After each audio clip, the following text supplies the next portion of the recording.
So there's a new bombshell revelation in the case of, or in the investigation headed up by Robert Mueller.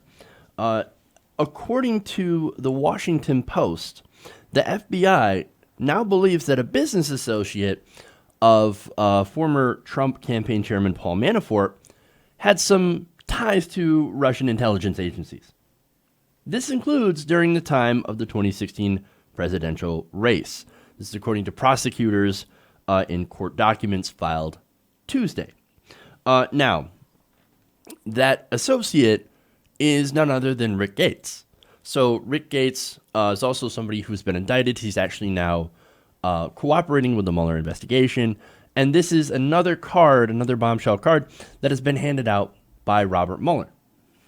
Now, the Post says Gates had been directly communicating in September and October 2016 with an associate who had ties to Russian intelligence service back in 2016. And Gates actually knew of these ties. He's like, yeah, so what? This guy was formerly Russian intelligence. I don't care. I'm going to talk to him anyway. Interesting. Now, the filing also says, noting that another figure involved in these conversations has already testified to the special counsel's office that Gates told him that that person was a former Russian intelligence officer. Now, what does that mean? That basically means that Mueller is now alleging that Trump's deputy campaign manager knew in the fall of 2016 that his and Manafort's business associates had ties to Russian intelligence. Fascinating.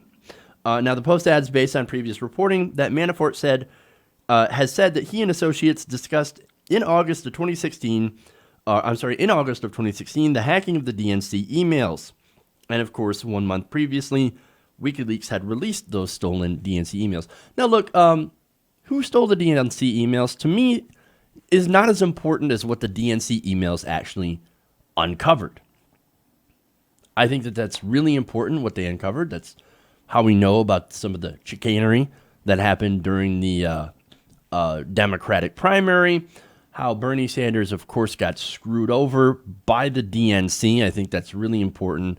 The depths of the corruption inside of the DNC and how they put their finger, hand, body, 500-pound weights, an elephant on the scale for Hillary Clinton.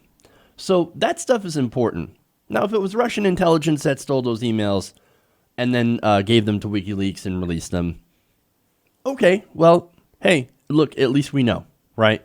At least we know what was in those DNC emails, and at least we know the breadth of the corruption. You know what we should actually do with that information is actually clean up the DNC. That would be great. Let's clean up the DNC, and of course there are a lot of activists on the progressive side that are actually trying to do so. So far we have met with some limited success, but success nonetheless, and I think if we continue to push, we can actually clean up the DNC. We can actually clean up the Democratic Party and actually create it into a party that actually represents working people again, and not just billionaires and corporate executives and centrists. But that's my own personal musings on this one. Let's get back to the article, right? Now, actually, we're going to go back to The Hill, who also reported on this. The FBI's assessment was made public during a sentencing memo filed late on Tuesday in the case of a man named Alex van der Swaan. Now, that is a London-based lawyer who pleaded guilty last month to lying to investigators about his contacts with Gates and the unidentified associate that worked for Russian intelligence. Now, that's pretty interesting, right? Now, why would you lie to investigators about this if everything was above board? If everything was like, oh, no, this is just a casual business associate. We've done business before. We don't really have anything, that resembles, I guess, a plan or a plot to help Russia steal the election for Donald Trump. No, we didn't have any sort of involvement in this at all. He's just a friend. We do business together. Okay, look, hey, maybe it seems a little shady if you just have, I don't know, friends that used to work for Russian intelligence that you work together with. But hey, there's nothing illegal about that, right? There's nothing, I guess, terrible about that. So why lie to investigators? That's the question everybody wants to know, especially Robert Mueller. Now, In the memo, prosecutors said that Vanderswan acknowledged the special counsel investigators in an interview that Gates had told him of the associate's ties to a Russian military intelligence agency, the GRU. Now, the individual in question is referred to in the court filings only as Person A. However, the Washington Post reported Tuesday, the associate matched his description of Konstantin Kilimnik, a longtime Russian employee of Manafort. And of course, Manafort has done all sorts of lobbying on behalf of foreign governments. Again, that's not a crime, doing lobbying on behalf of foreign governments, as long as you let everybody know that you do lobbying on behalf of foreign governments. That's all we want to know. Oh, are you lobbying on behalf of Ukraine? Okay. Hey, now that we know you're a foreign agent, you're registered as a foreign agent working on their behalf. Great. Now we know. But he didn't do that. That was one of the problems. That was one of the indictments that they actually had against Paul Manafort. Now, Kilimnik has previously denied having ties to Russian intelligence. He told the Post in a statement in June that he has no relation to the Russian or any other intelligence service. Well, not currently, but he used to be. And look, in my opinion, you want to ask me, those kinds of ties you don't necessarily break.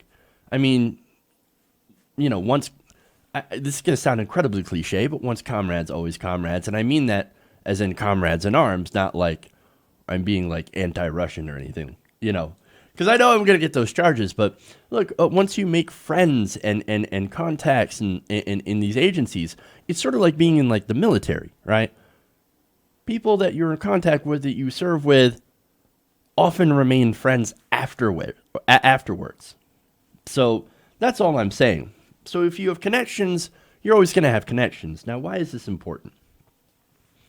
Well, look, if Gates knew that he was a Russian agent or a former person that worked for the GRU, then it's very likely that Paul Manafort also knew. In fact, according to Paul Rosen, right, and he was the special counsel during the Kenneth Starr's investigation of Bill Clinton, he told the Washington Post, quote, at a minimum that says something about his willingness to work with people who have ties to Russian intelligence services. Well, yes, at the very least, he doesn't care. And that could be perfectly legit. That could be perfectly fine. Or it could not be. And that goes to his next quote. That raises the question of whether Manafort was a conduit of Russian influence on the campaign, though he may have been an unwilling dupe in this regard. That is possible. Now, and to be fair, look, the entire Trump campaign was full of dupes. Look at George Papadopoulos. Look, these are people that wanted to foster more, ties with Russia. Again, that's not necessarily a problem. I got problems with the right-wing government of Russia, right? I think Putin is an authoritarian. He's everything the left is against. That doesn't mean we want to go to war with him, but we don't necessarily want the warmest, friendliest relations, and we certainly don't want them interfering in our election, even if it is just posting shitty memes. We're not interested. And to be fair, we have the rest of the world is not interested in America also meddling in elections, which we have done, absolutely have done before. We have orchestrated the overthrowing of other governments. I'm pretty sure those governments are not exactly happy with us for doing so. But just because it was wrong of us to do it doesn't mean we should ignore it when everybody else does it. Again, not trying to make a case for war here. I'm absolutely 100% anti-war, anti-conflict, but I'm more of the, hey, we should protect ourselves from from possible meddling and interference. The best way to do that, of course, is to make sure that we have machines and registration that is unhackable. We should go to paper ballots. We should increase voter turnout to make it so that any election that is, just to make it sure that any election is more accountable. And that's what we want. We want an actual accountability in our elections to make sure that there is no question. Even if there is interference, we know who the winner actually is. But anyway, now, there's another point here. Now, Mueller might have put this out to try to increase pressure on Manafort. Remember, Manafort has not flipped. Manafort is saying, no, I'm not guilty of anything. I haven't done anything wrong. You can't get me. You can't come after me. You can't touch me, right? Well, look, Manafort might have information on Trump, and he might be waiting for Trump to give him a pardon. Has Trump done that yet? No, obviously not. That would be huge, huge news. Is he thinking about it? Well, that certainly is a possibility, and he could certainly do so. But that, of course, might bring in obstruction of justice. We'll talk about that later. But this is, I think this could be an effort to try to ratchet up the pressure on Paul Manafort in order to have him spill whatever he might know about this. And he might not know anything, or he might know a lot. We're not sure. So we'll see what happens. Now, finally, this information could also help protect Mueller. Again, there's been a lot of talk. There's been a lot of attacks against Robert Mueller by Donald Trump so far. And people have been talking about, hey, let's let Trump fire Mueller. Let's get him out of the investigation. And there might be machinations at play in an effort to try to eliminate Mueller. Now, I don't think Trump could fire him directly, or I don't think he would take the risk in doing so. But he could eliminate certain people along the lines in order to appoint someone, for example, eliminate Rosenstein, replace him with somebody else that could go, oh, look at this partisan witch hunt by Robert Mueller. Let's get rid of him. Let's get rid of this liberal Democrat. Oops, Robert Mueller is a lifelong Republican, and he actually did champion a case towards going to war with Iraq. So that's one of the criticisms I had of Robert Mueller. But nonetheless, I think his investigation into corruption, and by the way, I think the corruption is where we're going to get Donald Trump, money laundering and things like that, whatever is in its Deutsche Bank account. I think that's the thing that they're going to try to get Donald Trump on. But, I think the investigation is a legit investigation, especially when they focus on the fact that Donald Trump is likely super, super corrupt, and nobody would be surprised at that information. But look, Rosenweig, got another quote for him. He says, quote, the more they put Russia into the equation, the harder it is for Trump to fire Mueller. So this could end up protecting Mueller as well. Now, all this put together, this could be huge. Assuming Manafort flips like Robert Gates, and maybe if enough pressure is put to bear, that could definitely happen. Now, to me, I think it is likely that Manafort might know something.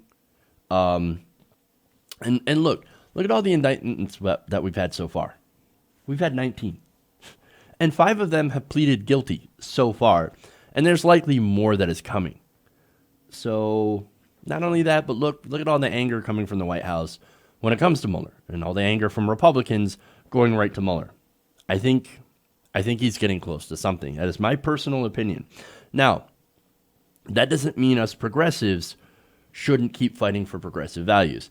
I know that there is this narrative going around that, oh no, all this is just Russia. This entire Russia narrative, everything related to Russia, even the 19 indictments, that's all just an effort for the DNC to make up for to cover for their terrible loss. Part of that is true. Yes, of course the DNC, of course the Democratic Party, Hillary Clinton, she loves to blame Russia. And she loves to blame, oh my God, Russian interference. It's the memes. Well, I don't think it was the memes. I think everybody had pretty much made up their mind about Hillary Clinton beforehand, looking at her Goldman Sachs connections and the fact that she represents big corporations and that she's disconnected from the community. I think that made much, much more of an impact than some Bernie Sanders memes. But nonetheless, they do use that, and some of that is true. But I think there is some legitimacy to this investigation and legitimacy to the idea that Russia, yes, did attempt to interfere in our election. And that is a little bit of a problem. We need to protect ourselves from that. Nonetheless, for the left, I think what we should actually do is continue to push for progressive values. We need to continue to push the party left, right? Look, even if we have Mike Pence, right, which could be the ultimate, like, say, okay, all this comes to fruition and we topple Donald Trump. We eliminate him. He's gone. Now we have Mike Pence. Now, a lot of you might be saying, oh, my God, this is so much worse. And in some ways, it could be. But at the same time, what do? Well, we continue doing what we do before. Mike Pence is absolutely fucking terrible. And the country is not going to take his shit for very long either. Because he's a extremist, he's a fundamentalist, and he's not in line with the majority of American values. So what we do is we keep pushing progressive ideas. We don't stop fighting, and we don't stop pushing for those progressive ideas because, look, progressive values will win out in the end. So Trump, and you know why? It's because Trump isn't some unique thing. I think some progressives, some liberals will look at him, and I think a lot of liberals look at him as this unique, terrible person, right? No, he is the Republican Party personified. He and Mike Pence are a lot alike. Pence is just far more, I guess, quiet. He's a lot quieter than Trump, but I think they have a lot in common. So Trump is not something that is unique. Trump is the Republican Party, and no matter what, their policies are going to end up being very, very similar, Pence and Trump. So let's keep fighting that. And look, when it comes down to it, Trump, yes, he is so-called right-wing populist. I don't really think that's an actual thing. I agree with Ron Placone that there is no such thing as a right-wing populist. Nonetheless, he's the closest that you can get. Left-wing populism always beats that right-wing populism. So that's what Trump is. Now, Mike Pence is more of your establishment Republican. Well, left-wing populism almost certainly always beats right-wing establishment. So if we end up having Mike Pence, then we might actually have an easier time of defeating him when it comes to policy positions. So there is that. Keep that in mind. And at least that's my opinion on that. But nonetheless, this Manafort thing, very, very interesting. What could turn out from it. And obviously is pretty big news. Hey, everybody. Thanks for watching this video. If you want to see more like this, please hit the subscribe button below. And if you want to support truly independent progressive media, please consider becoming a patron at patreon.com/TYTNation.